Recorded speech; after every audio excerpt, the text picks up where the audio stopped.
Assalamualaikum, this is me, Engineer Kashif.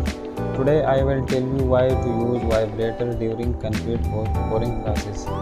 The use of the vibrator in concrete is very important for the process of the consolidation and compacting the concrete mixture. This process is called concrete vibration.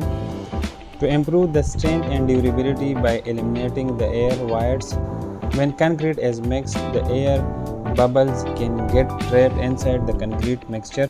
Vibrator help us in releasing these air bubbles and hence minimizing the risk of the future cracks or damage. So this is very essential and very important